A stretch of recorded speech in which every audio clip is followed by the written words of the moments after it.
Europe 1, j'ai choisi pour vous. Un monument emblématique, une des 7 merveilles du monde. Le Taj Mahal en Inde vient de sortir des guides touristiques du pays. L'Inde sans le Taj Mahal, c'est un peu comme Paris sans la Tour Eiffel ou Pise sans la Tour, voire l'Égypte sans les pyramides. C'est la ministre du Tourisme de l'Uttar Pradesh, l'État où il se trouve, qui vient de prendre en tout début de semaine cette décision. Car dit-elle, et c'est là que ça devient intéressant, le Taj Mahal ne reflète pas la culture indienne. Notre gouvernement est nationaliste et religieux, précise-t-elle. Or, le Taj Mahal n'est le symbole d'aucune religion. Et c'est bien là le problème. Le palais, classé au patrimoine mondial de l'humanité, a beau attirer chaque million, entre 7 et 8 millions de curieux, et faire vivre 400 000 personnes, il est un héritage des Moghols.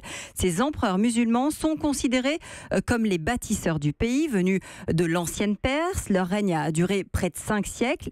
Or, cette histoire-là, les hindous aujourd'hui veulent l'oublier. Exit donc des guides l'édifice de marbre blanc offert par Shah Jahan à son épouse au XVIe siècle. Et le gouvernement régional va même beaucoup plus loin. Il coupe les subventions prévues, 20 millions d'euros pour des travaux de réfection du site.